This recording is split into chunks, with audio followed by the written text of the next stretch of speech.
Welcome to the game of Risk, everyone. I'm your host, OliveXC, a top player at this game, and today we are doing Tutor Tuesday, where I review a subscriber game and help them, and you the viewer, get better at the game of Risk. Today's game comes from Digitallic, a master to grandmaster ranked Risk player, and he has his own YouTube channel. Check him out in the description down below. We are playing on a 5-player classic fixed game immediately in the first turn. That you have a really nice potential play for Africa, because if all your troops are in Asia and easily move them down into Africa, but your 6 is stuck right here in South America. So what you're really trying to do here is you want to try to work with the red player to get out of their way. And a good technique, this is what you're doing, right? Like you're making an insinuation, hey, move out of the way. Because if red moves their 4, you can go in and get into Africa, take your continent, and then red gets their continent super easily. It's a very reciprocal relationship, and hopefully the red player is able to recognize that on their turn. The green player on their side quickly just decimated the blue player, taking over Australia. No win. The red player recognized what you were trying to do, and you got a pathway out into Africa. So an excellent start for you.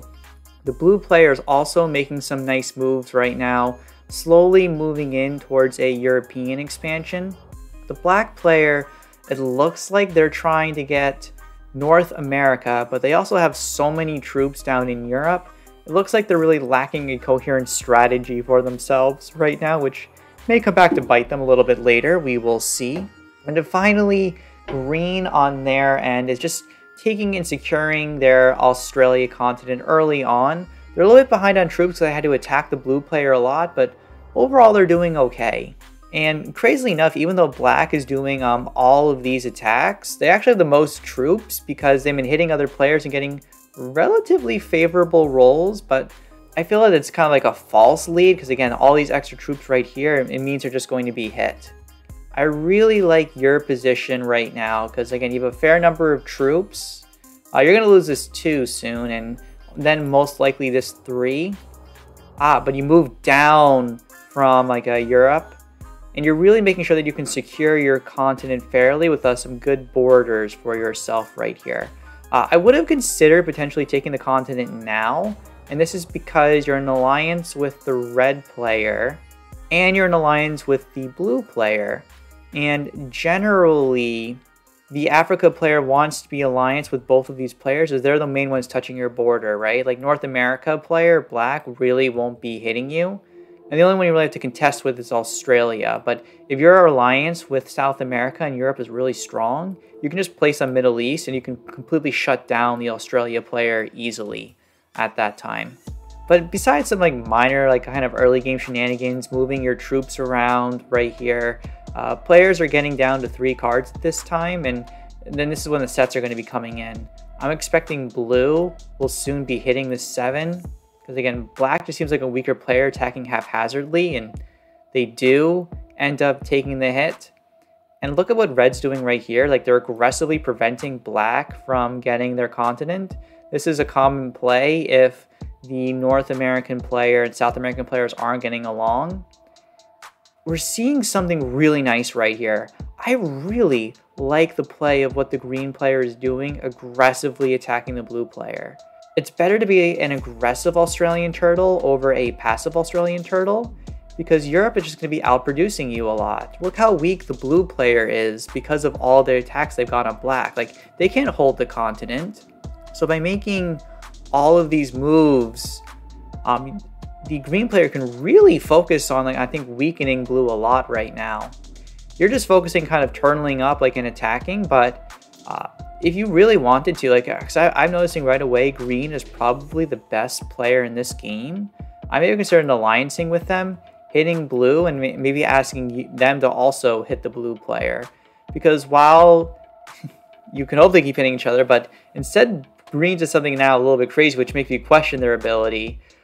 They attacked black very, very strong right here, but they didn't eliminate the black player. This is bad for a lot of reasons. One, black's probably going to trade in right here, right? They're on 4 cards. And the second reason why it's bad is you get a nice clear line, right? You the 7 just had to take out a couple of territories right here. And then like your 7 can easily take out this right here. And for some reason the 7 runs out, like the odds are just really high. You need to be getting the kill. Yeah, like green was lucky, but this was like, I think, a significant misplay. Now you're getting a good trade in, you're continuing to turtle. For a player of your level, one thing I think that's important to really keep in mind is like influence and the ability to continue to make decisions in your game. Because you can see right here, green is setting the tempo of this game right here. Like they're the one attacking players. They're the one making moves right now. I mean, one little misstep for sure as it related to attacking and eliminating the black player, but otherwise they've been doing a really, really good job right here.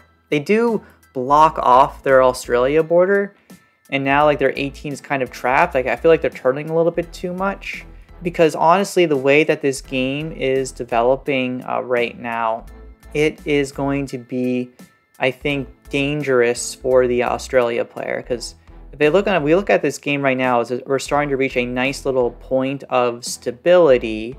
You are just completely turtling in Africa. You're not really doing that much, which is fine. These things can happen, and like if you know that other players are going to be attacking, that's okay. The South American player, by the way, hilariously asked you to attack Europe, because again, South America and Europe don't generally need an alliance very much with each other, but you do need an alliance, so that's not a reciprocal like action, so definitely not worth making the attack. But again, the longer this game stays like in a stalemate, the longer it's going to be worse for green, because again, you get a continent, blue gets a continent, red may eventually take North and South America, and then one of them's just going to take out Australia because they're the weakest player. It's okay for your decision to just be a little bit passive, but understanding and thinking about how can you influence the game, and in this case right here, it's blue that's really been getting like hit a lot.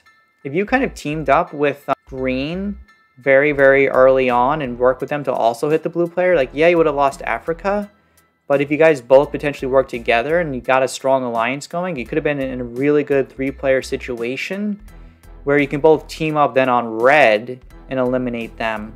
A really nice technique I like to do, especially in my alliance game, is I like to try to figure out the skill level of a player. Like it doesn't matter if their official rank is intermediate, grandmaster, beginner, expert. Like if people understand trends, how alliances work, communication, influencing, attacking, positioning, turning off their camera animations, the better these techniques are, the better it is like for me to want to work with them, because then I know that I can trust with them and get to the end game. Sometimes you want to take out your strongest player because, again, if they know what they're doing, they also know how to exploit you. That tends to happen a lot when only all the other players are really, really good. If you're in a game and most players are just random ladder players that don't really know too much about what they're doing, I'd rather have someone really strong on my side that I can work with rather than someone who's just random that could be attacking haphazardly and being a detriment to me. Nevertheless, though, the next couple of turns are just everybody passively taking cards. And again, the longer this goes, the worse it's going to be for the green player. And they do a nice move right here. They are attacking into blue again because they're just trying to stop the blue player from getting too strong right here. They did, I think, make one mistake at this point, and they did not, I think, get out of Australia. It's clear at this point that the game right now is very, very passive between the players. And when a game is passive, you just can't sit in Australia. Like the green player, not to be mean to you, Digitallic, has been really doing some advanced plays right, which is kind of the reason why I selected this for Tutor Tuesday.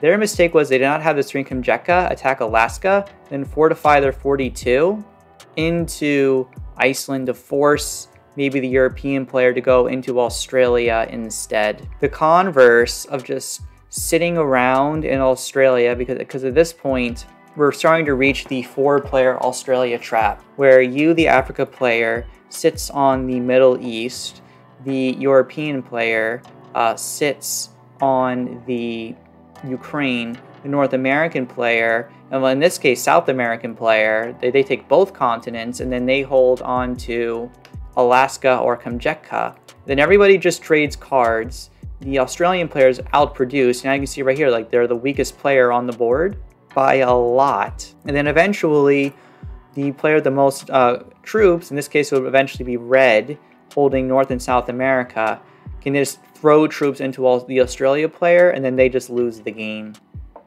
So skipping ahead a little bit, we get to the point where Green is, like you can see, they're at 104 troops. They are in a horrible, horrible state right here of mind. Like what are they going to do? Everyone's outproducing them with all of these huge amounts of cards.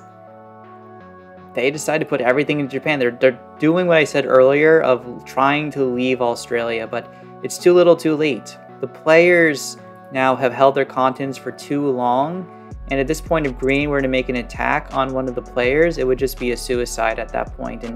And Red recognizes that. They're basically daring the Green player to hit their stack right here. Very risky, by the way, because Green has shown to be a very, very logical person. They know that they're going to lose by sitting around in passivity waiting. And Red's telling you to attack Green, but like you don't have to do anything right here. And Green, recognizing that they are just going to be falling super behind right here, they slam into Red. Red immediately gives up because they got slammed into.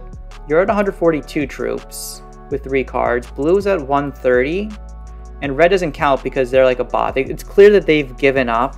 Blue isn't even getting a continent anymore because, again, this 12's in the way. I like to pause right here because we get to the key decision point of the game. Sometimes players clearly leave and then you know that they're going to be coming back into the game. In this case right here, this doesn't look like Red's going to be coming back because they got fully suicided on by the Green player. Again, the Green player played excellent this game. You played a very solid kind of like passive game, being aware of like the alliances and knowing how to defend against the Australia player. Setting yourself up for like a 3-player endgame to have someone else like get attacked. End of the day, this is what a lot of risk games are like. But the mechanics of what to do and knowing your moment to strike is key. And here I think I make, besides like some early game mistakes taking Africa, one of your biggest mistakes this game. What you should be doing right now is eliminating the blue player. This is because you have more troops on your one stack right here than the blue player. You'll also are guaranteed to get a super favorable roll attacking this, because once troop sizes get over 100, the attacker's advantage is really strong. Like you're under balanced plays, you're basically guaranteed to be going plus 20, plus 30 on the roll, and you're going to be getting 4 cards, putting you at 7, guaranteeing you a trade-in, probably a big trade-in of 10 to 12 troops. And in the following turn, you're getting another trade-in of 10 troops. That's basically 20 troops back to back right there. So it's essentially putting your stack at around 160. So if you lose like 110 attacking this 130 right here, and then that'll put you at 33, you then gain another 20 troops. That puts you at 53. That's 20 more troops than the Green player. And we don't count Red at all because they're a bot and they're very, very easy to eliminate. Instead, as we look at your move right here, you weren't too sure about what Red was going to do and if they were going to come back. So instead, you just decide to wait and see what happens.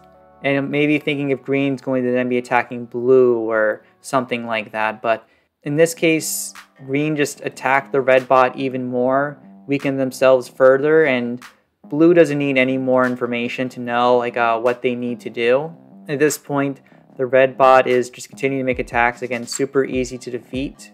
But the Blue player does exactly what they need to do right here. They slam into you, getting a plus 34 roll. And Digitallic. These things happen to everyone. Like as we're all kind of like learning and growing. But like I've seen some of your other YouTube videos on your channel. Like you're a really good player.